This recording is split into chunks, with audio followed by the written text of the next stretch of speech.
Evolutionary podcast coming your way, episode 523. Steve and the Mobster joining me. We have a fun podcast today. This is going to be a great podcast to share with friends and family. It's going to be about blue zone strategies for long life and health. So everybody wants to know about the blue zones now, and the blue zones have gotten popular recently. Mobster, there was a National Geographic expedition. Dan Buettner, I hope I'm pronouncing his name right. He wanted to uncover the secrets of longevity. He wanted to go around the world and find out the patterns that people were doing to live over 100 years. Yeah. So they took a team of demographers, scientists, anthropologists, and they came up with the Power Nine, which we're going to kind of talk about in this podcast. And we're going to teach you what these guys are doing and gals in these blue zones across the world. So first off, we got to go over the blue zones, Mobster. There's 5 blue zones. There's 2 in the Americas, there's 2 in the Mediterranean, and 1 in Asia. So the 2 that are in the Americas are Loma Linda, California, which is in California. We have Nicoya, Costa Rica, which is in Central America. We have in the Mediterranean area, Sardinia, Italy, and Icaria, Greece.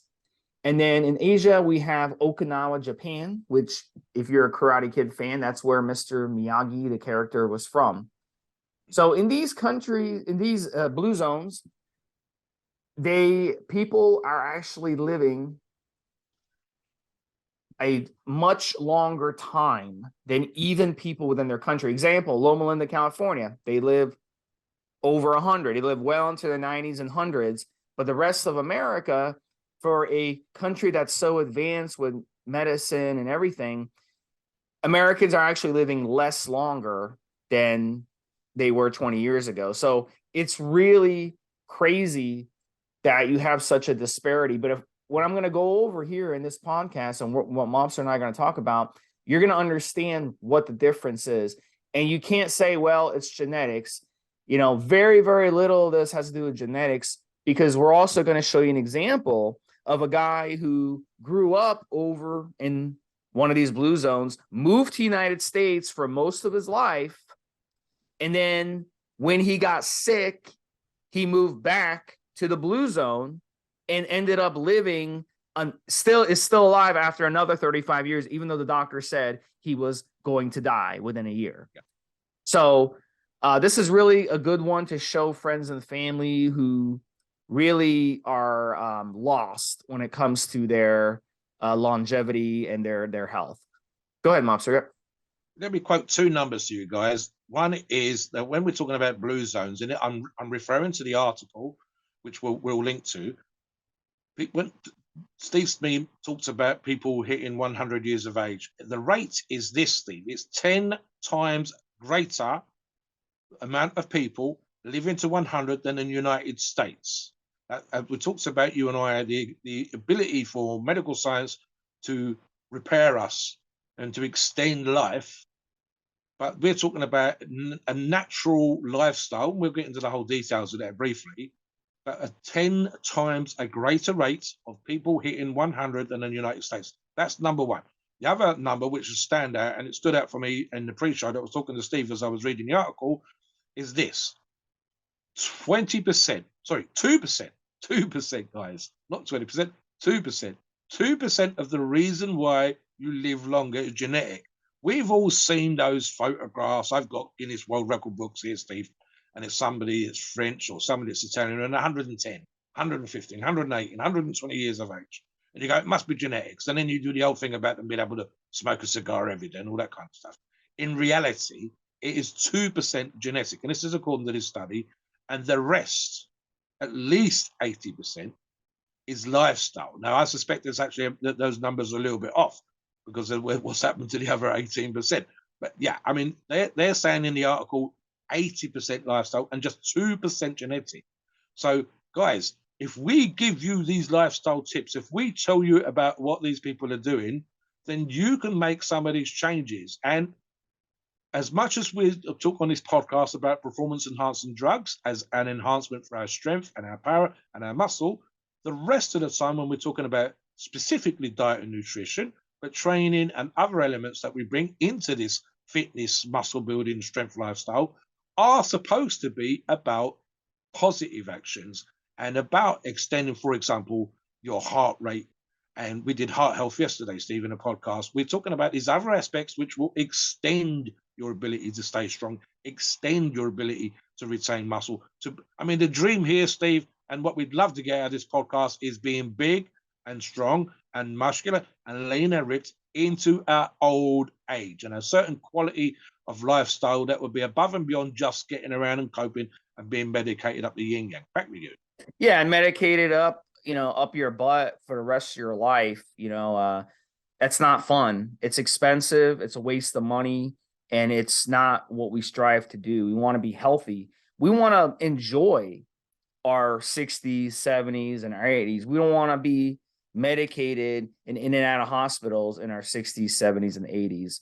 So, I'm a big believer of living healthy.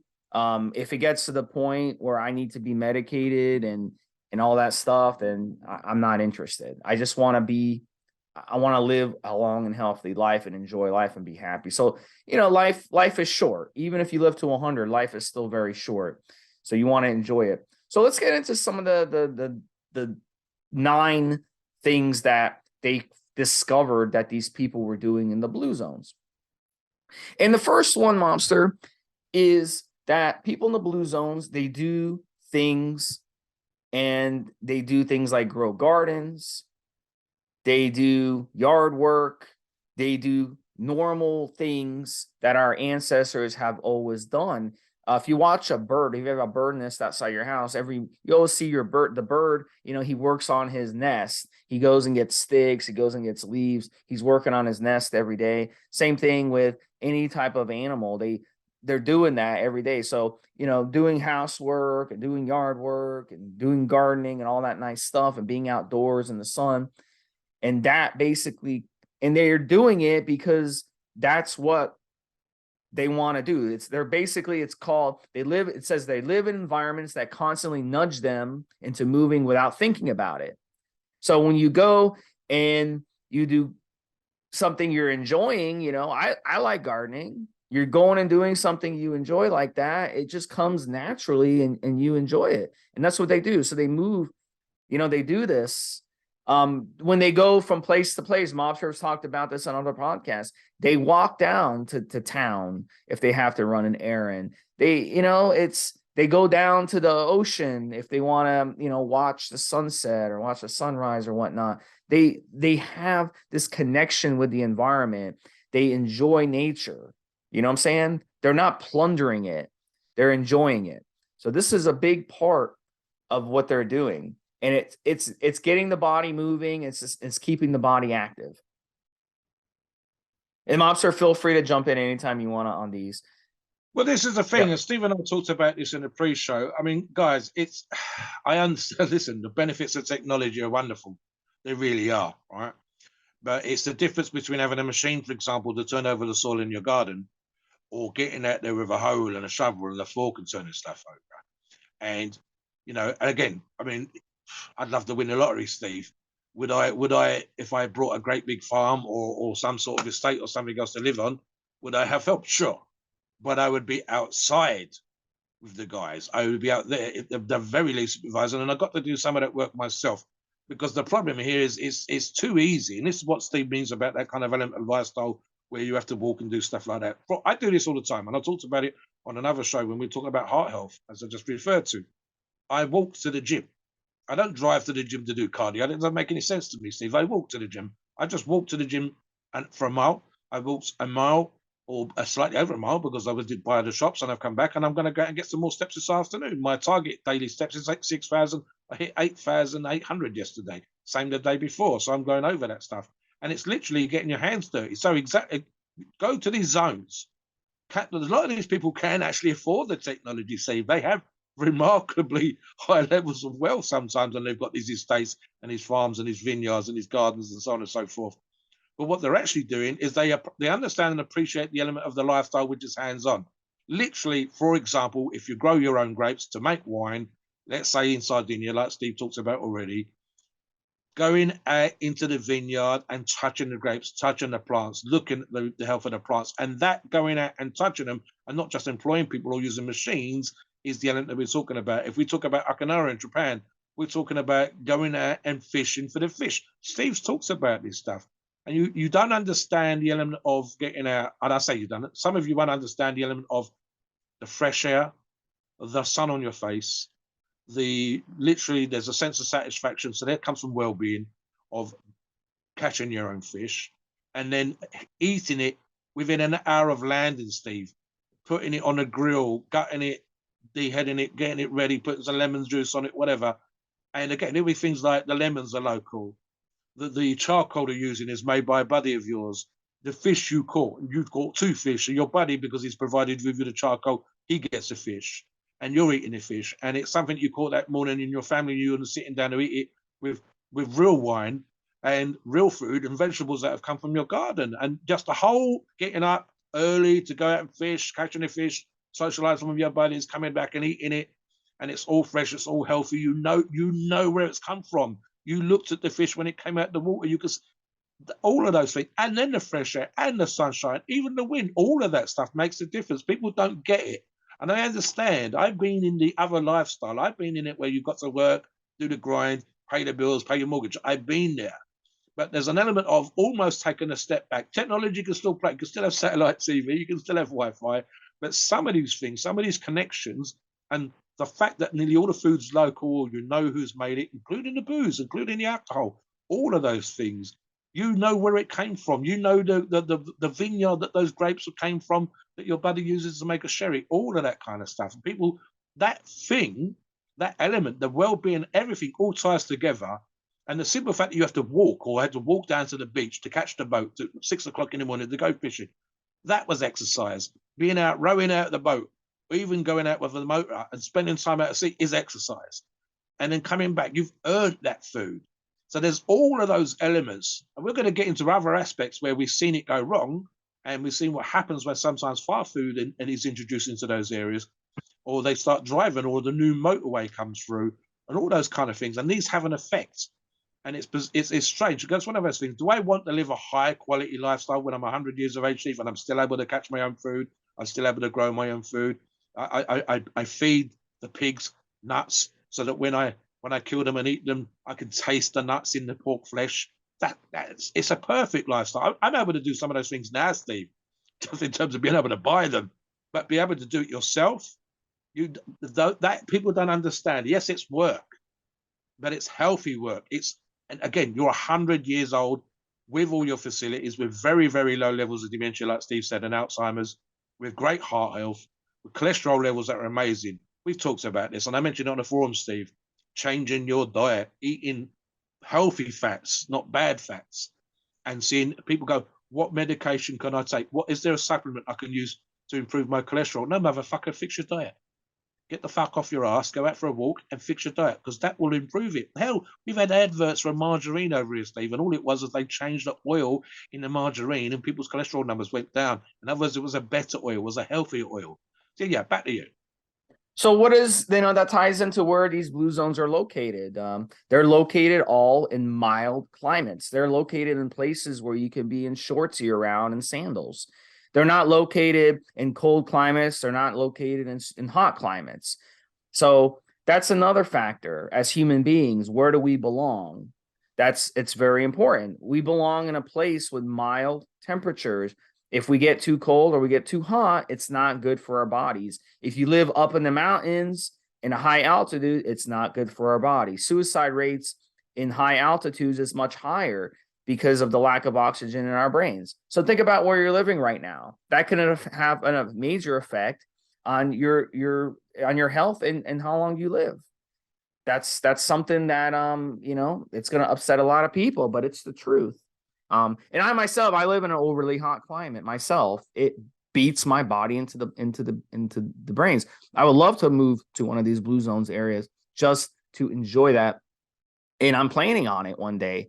I would like to move to one of these blue zones for sure. Now, in terms of diet, Mobster started to get in. If you want to touch on that, Mobster, really quick.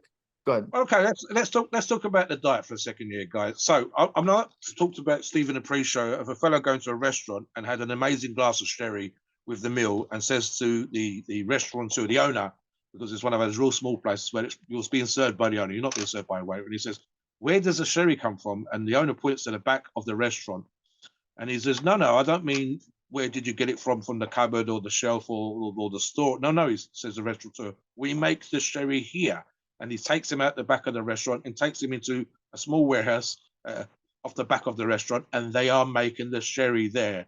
And where the grapes come from, where the wines that the sherry is made out of come from. And he explains all this. He says, these are all local. This has come 3 miles. This has come 2 miles. The barrels are made by a friend of mine.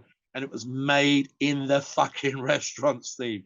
So here's the thing. The food hasn't traveled hundreds, if not thousands of miles. It hasn't come halfway around the world on a refrigerated ship. It hasn't even come 100 or 200 miles on a truck. It is made in the village. The stuff is like, again, I'm making my own ice cream. We talked to Steve in the pre-shows for another podcast. I'm making my own ice cream, and the only artificial thing that's in there that I add is a teaspoon of artificial flavoring. Everything else, if it hasn't, I'm adding no artificial ingredients to it. If they're not in the products that I'm adding to the ice cream, I'm not adding to it. Yep. Steve, Yep. Read out that thing that you told. Read out this wine. This is American so wine. the reason we're bringing up wine is in most of these blue zones, not in California, not the Adventists in South California, but in the other blues, especially in the Sardinia, Icaria, they do drink a glass of wine a day. But the wine that they're drinking is natural wine. This is the typical wine in America. This that you would get from 100% of the wine you get at a restaurant or a supermarket in America. These are what they add to the wine. Sugar. They add sugar to the wine because they want to make it sweet, right? They want it to make it taste good. Sulfur dioxide, potassium sorbate, and potassium metabisulfite. These are preservatives. They want the wine to last. That's why they add those. Powdered tannins, grape juice concentrate. So it's not even naturally coming from the grapes. Flavors, natural and artificial flavors, and calcium carbonate. Again, they add these preservatives to preserve it and make it taste a certain way. The wine that they drink in these blue zones, I would imagine, are very bitter. And you would drink the wine, and you would probably not like the wine. If you're a wine drinker now, you would not like the wine that they drink. It's going to taste completely different because it is the pure wine. So it's basically it's a pure raw grape juice that has been fermented. That's pretty much what they're drinking. It tastes nothing like the wine that they sell in America. Okay. So if you want to follow the blue zone and you're a wine drinker or whatever, you can drink some wine, a glass of wine, but it's got to be that natural wine. Otherwise, you're wasting your time. And I'm not I don't drink alcohol at all. The Adventists don't drink alcohol. Okinawa, they don't really drink very much alcohol. So, I mean, it's not something, but we wanted to just add that in there. Mobster, comment that real quick. We got to go over the diet, basically. I'll give you another quick one, right? So this, again, I'll just refer to the ice cream that I'm making here, Steve.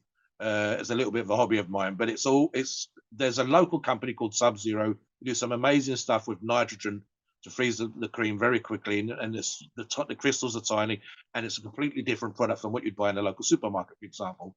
But as an example, again, they make a sorbet. They make several sorbets, and their sorbets are disgusting.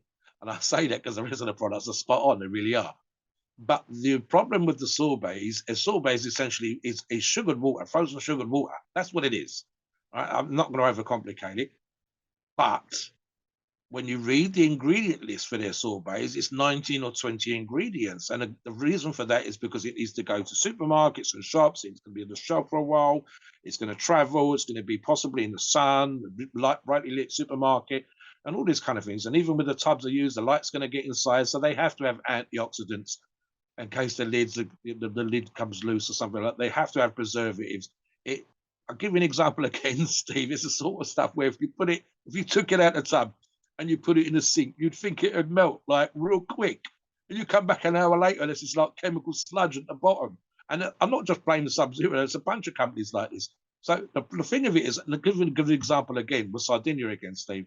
Locally produced ice cream in Sardinia will be a gelato, but it will be a proper gelato. And the ingredients list as an example, my own homemade vanilla ice cream is vanilla essence, not even artificial flavoring, a vanilla essence.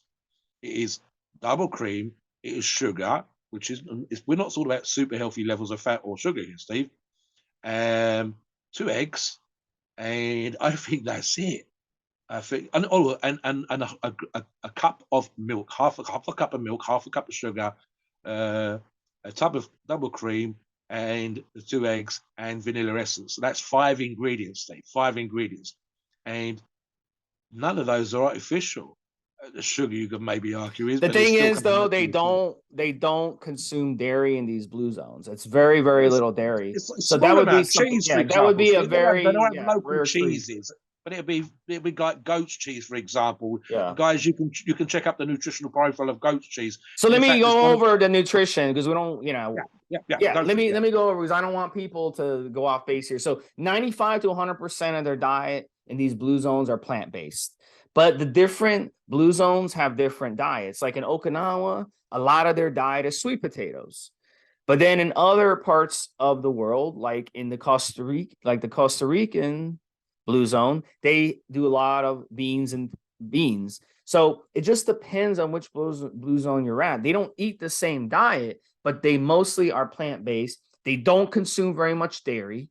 What Mobster was referring to is a rare treat that they would eat, maybe on a holiday or something. But in America, we eat stuff like that every single day. They don't eat very many eggs, no more than 3 per week. They don't eat very much fish, even in Okinawa, fewer than 3 ounces up to 3 times weekly. They'll get meat 2 ounces or less, maybe 5 times per month. So it's very unlikely. In America, we eat meat like every day, tons of meat every day.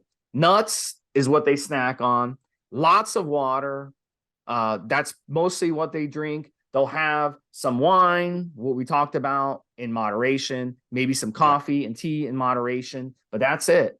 And then basically their entire diet was Mobster was talking about single ingredient, raw, cooked, ground, or fermented, and not processed. That is their diet.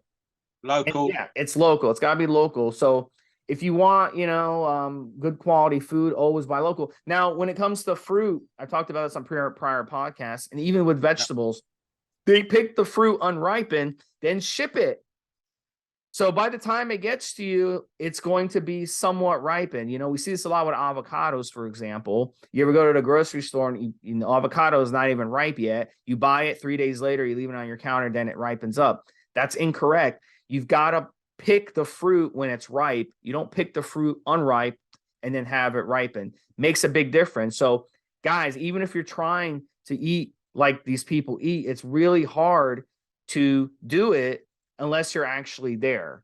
And that's a huge advantage they have, Mobster, of actually being there and actually being able to, just walk down to a farm and buy it fresh. So try to do that where you live. Try to buy local and go to the local farmer. In terms of macros, 65% of the diet is carbs, 20% is fats, and just 15% proteins. That flies in the face of what we've been taught in America to eat. In America, it's mostly 40-40-20, 40% carbs, 40% protein, 20% fat. That's interesting. So again, guys, a lot of you, you're not going to like what I'm saying, but this is what they do, and it flies in the face to what you've been taught growing up, in a lot of things. So these are tools that you can use, even if you're a bodybuilder, even if you like to eat a lot of meat and stuff. These are some tools that you can do. Maybe it's time to cut back a little bit on the meat and eat more fruits and vegetables. Honestly, yesterday, how many vegetables did you eat? Many of you are going to raise your hand and say none. You didn't eat any. Did I eat a lot of vegetables yesterday? I had some broccoli and some spinach. I didn't eat a lot, though. I need to improve how much vegetables I eat, too. I need to do a better job of that, too. So you really have to look at your diet. Yeah, go ahead, Monster. Let's get onto the circadian rhythm, right? So I'll start this off, Steve. There's an element of in these lifestyles again where they get up when the sun rises, sometimes a little bit before, and they'll go to sleep. Especially, I'm thinking of quite a few of these countries when the sun goes down. But there's another thing that is interesting, Steve, and I had a quick look at this, and again in the article that we're referencing for this podcast, where as often as not, they're having an afternoon nap at the hottest part of the day.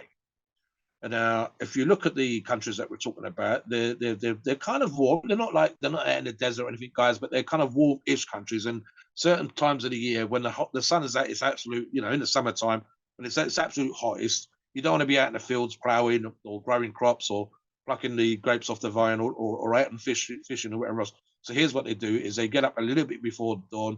They get as much work as they can done before the absolute worst part of the heat of the day, and then they, in essence, chill. And they chill for about 1 to 2 hours. Some of that time is a nap, literally what the Spanish used to call a siesta. And you don't have to actually be asleep, but you have your feet up and you're completely relaxed. I've done this, and Steve and I talked about this, and because of the lifestyle, even just doing these podcasts, we're not following some of the elements of things that we've done in the past. So in the past, I've done the crazy leg workout, let's say on a Monday morning.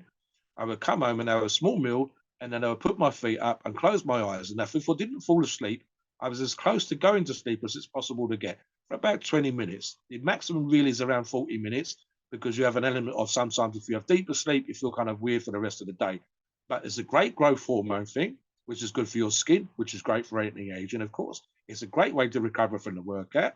If you look at top professional bodybuilders, they don't mention it as much as they should, but a lot of them are doing that. They have the hard workout, they go home and have something to eat, and then they are literally feet up on a sofa or in one of those lovely, relaxing, reclining type chairs and eyes closed for 20 to 40 minutes. And this lifestyle that we're talking about, there's a lot of that in there. There's circadian rhythm in terms of getting up with the sun, going to sleep with the sun.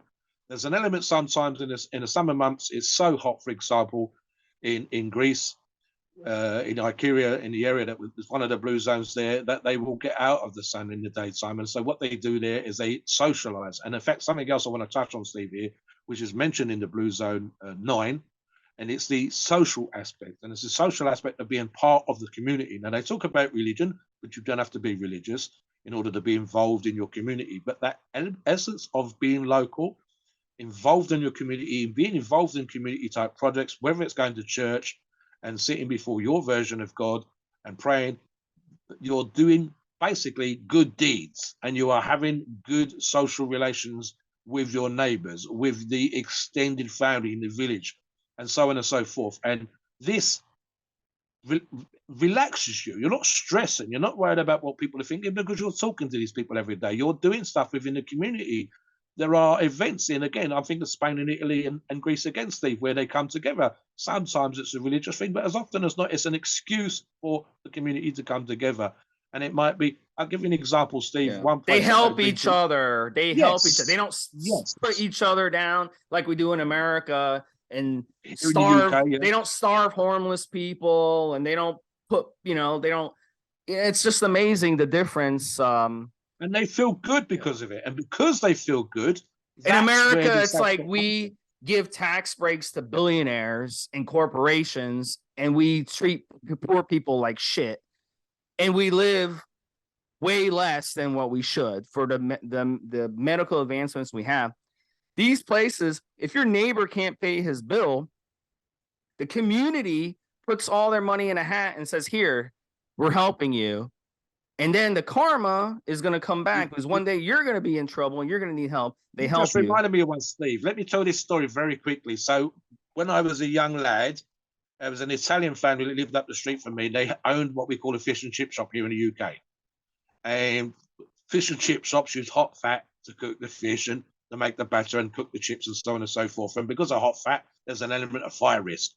In my teenage years, up to my I'm going to say early, maybe mid-20s, they had over that period, probably 20, 25 years, 3 fires. And their families and extended families came together and repaired the place in a week. In other words, if something happened within the community, they would come together as a community, an Italian community in London, Southeast London, other fish and chip shops, other people, extended family members, people that were connected by friendship, people that were connected by marriage, and they fixed the place. And then if something happened, you did the same. The same happened within the Greek community. Same sometimes happened with the Chinese community. Now there's an element of you're in another country and you're doing that kind of stuff, but they got this habit from the home countries. They got it from those blue zones. If you're in Okinawa and there's a hurricane, there's an earthquake, you go and help your neighbor. You help them repair the house. You push that door back into position. You bring over nails and the saws to help them cut the wood. And you're doing this stuff all the time. And this, knowing that you can help, helps you and makes you feel good, so you're less stressed. But equally, knowing that people will come and help you if you have a problem is less of a stress. And here's here's an example of that. In Icaria, there was a story of a guy. His name was Stamatis Moratis. He moved to America when he was 22 years old to pursue the American dream. He was he was a painter. He worked his way up. He got very successful, got married, had 3 kids, living the American dream, got a house and everything. 44 years later, he's 66 years old, terminal lung cancer. The doctor said, you're going to die. Within a year, you're dead. So what he did, he picked his stuff up. He moved back to Icaria and moved in with his parents. And then he started doing what they do in the blue zone. Everything they do in the blue zones. He planted a garden. He breathed the air. He stuck to a Mediterranean diet, what they eat over there. And it's been 37 years, and the guy is still alive. He was supposed to be dead. If he had stayed in America, he'd have been dead within a year, following what the Americans do. But he moved there and 100 years old, and he's still alive. And now he lives on a vineyard and he's enjoying life. So that's a perfect example of what Mobster was just saying. It's all about your environment, guys. You've got to put yourself in an environment to be successful. In all these blue zones, another example, Loma Linda, there's a doctor. His name is Dr. Ellsworth Warham, 95 years old. A contractor wanted to charge him $6,000 to build a privacy fence in his yard. So instead of paying the contractor, he did it himself. And then it took him 3 days to build a fence, and then he ended up in the hospital. But here's the interesting thing. He was in the hospital not because he was on the table, but because he was actually a surgeon performing open heart surgery. So he's still doing 20 surgeries per month, and he's in his mid-90s. That's a perfect example of the blue zones and how they live. So in each of these blue zones, they have different religions. They have different beliefs. It's not about following one specific religion or different belief, but you have to have some sort of purpose every day when you wake up. That's very, very, very important. And, and then the last thing basically I want to talk about, Mobster, and I'll let you touch on anything, is fasting. All these blue zones do fasting, specifically on Icaria, which is the island off the coast of Greece. They do 150 days of Greek Orthodox religious fasting a year. So they might fast for a day, then eat the next day, or they might fast for 2 or 3 days and eat for 2 or 3 days. So overall, they're spending about half their year fasting. And when you do that, when you do a lot of fasting, you recycle old cells into new cells. So it's very anti-aging. You boost growth hormone in the body, and you do a lot of good things in the body. It's great for your gut health. It's an anti-stressor on your body. So in all these blue zones, they do different types of fasting. Some of them do the time-restricted intermittent fasting, where they only eat in a 4 to 6 hour window. Some of them do full-day fasting. Some of them do 5-day fast or 1-week fast. All their fasting is a little bit different, but the point is they all do a lot of fasting. So these are the common denominators in these blue zones that these people are following. And it's really fascinating how well it's working for them to follow these common denominators amongst them, Mobster. And we pretty much, we covered, pretty much everything about this. I mean, a lot of it is the way they approach life, the way they eat food, the way they do all this stuff, and being part of a community is very, very important. I'm gonna tell you something, Mobster. I'll let you jump in for your thoughts. But there was another thing here. The one of the 9 things that they found common denominator was who you're hanging out with.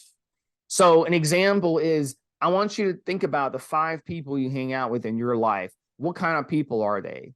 And there's a study, it's called Framingham Studies, and they did research on this, and they found that these people in the blue zones, they have social circles that support healthy behaviors.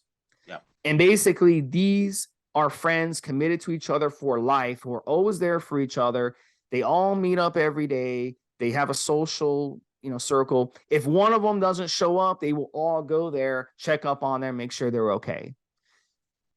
Now, if you hang out with people who smoke, if you hang out with people who are obese, if you hang out with people who are lonely, if you hang out with people who are miserable, then guess what's going to happen to you? Yeah. So think about that now. Think about the people you're hanging out with. I talk about this. Me and Mom should talk about this all on the forums. People who are into the party lifestyle. They go and they smoke. They go to bars. They go to clubs. They live this type of lifestyle. That's not bodybuilding, and that's not fitness. If you're that type of person, so who you're hanging out with and what you're doing absolutely affects your long-term health as well. And the studies prove it. So Let me go jump ahead, back in Mobster. there, Yes. Steve. Yep. Yeah, Yep. I'm going to do the conclusion for you guys. So here's the thing, right? And I'm reading a particular part here, which was about the amount of people that don't keep diets going, don't make changes, and if they do make changes, they become temporary, not long term. So here's the thing, and you don't have to go back to the dark ages or the medieval times here, guys. You don't have to live in a shed in the wood and go and hunt for a bear and all that kind of stuff. But what you do need to do is you need to get into what we call the lifestyle. So what do I mean by that? Let's just touch on the diet, but the other elements, the same rules apply. What a lot of people do is they eat healthy for a brief period of time, and we call it a diet. And what happens is that the diet, let's say, for example, the target is to lose 6 pounds and you lose the 6 pounds.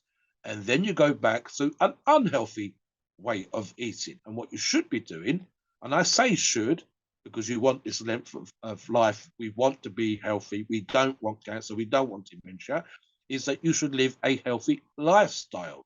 So what does that mean? It means, for example, guys, getting up 20 minutes early and doing a little bit of exercise. If you work in an office, so you're not going to go out and dig up your garden and grow your own fruit and vegetables. Get up and do some steps before work. Don't just jump in the car or sit on the train and not move around. Get up to 20 minutes. Go for a quick walk around the local park, straight back into the house, ready for work. Hit it, and you'll be invigorated. Get up at work. We know that we shouldn't sit at a desk all the time, so get up and walk around at work. Go out, again, eat your, especially in the summertime, go and eat your food outside. Don't eat it inside at your desk. Go outside and eat it. As best you possibly can, make your own food. And don't just do this, like I said, for a short period of time. Do it all the time. All the time. It's not as expensive as you think to make your own stuff. Like Steve's already said, buy food, the same food that you're already eating, but get it locally. Get it made by someone you know that makes this. I'll give you an example, Steve. I like, and I'm sure you've had one or two in your life, a properly made pizza. Now, there's a huge difference between going to the supermarket, going to the mall, and having a pizza out of a restaurant, or going to the supermarket and buying one off the shelf, as opposed to making it at home. Making it at home out of, you know what's gone into the base, the flour. A buddy of yours gave you the tomatoes. Someone else, there's a local farm that produces the cheese and the toppings and all of these things. I mean, just that small thing would be 10 ingredients less. You've made it. So you've actually exercised in the process of kneading the dough. I mean, it sounds crazy, but it's true. And it's also, like I said again, going at taking a homemade food or locally produced food with you, with the family, with the wife, with the girlfriend, with the partner, with the kids, with whoever, and going for a walk and earning the food. There's also an element which Steve touched on earlier on of you don't have to starve and you don't even have to fast, Steve, but going hungry. So there's some point in the day where in our lifestyle now, and it applies to me sitting here talking to you, I can get off and walk 50 yards to a shop to buy food, a snack, some junk food. I can have a burger that you can zap in a microwave. Or I can make the food myself. And having to make the food myself is better. Having to walk to go to get food. As an example, Steve, one of the tricks I've done when I've been training is I won't have crap food in the house. I'm going to got a lot of crap food in the house right now because it's Christmas, but I'm having no crap food in the house. And if I want it, I have to get off my ass and go and get it. And if I'm feeling lazy, I won't go and get it. So then I'm not having crap food. It's as simple as that. I've got plenty of healthy food, so I have to eat healthy food. And this is the thing here, Steve. So the lifestyles we're talking about, they're not got huge fridge freezers full up to the brim with junk food.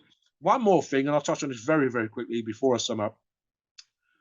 There's an element of, and I made a note of this, Stephen, we talked about it in the pre-show, those places, these blue zones, have occasionally had, for one reason or other, commercial reasons as much as anything else, a fast food franchise has appeared. And very, very quickly, second generation, that's the children, third generation, their children, have started to have issues with cholesterol, started to have issues with dementia, started to have issues with cancers because they've changed their lifestyle. Some of these villages have had a freeway or a motorway come through that wasn't there before, and suddenly they have access to the city, which they couldn't get to easily. And just having the pollution from the motorway and just having the access to the city, which was much more difficult before, and just having this far easier access to, I'll be crude and say crap, has made a difference. And we've seen that. It's been measured. The people that were still living the older lifestyle were healthy.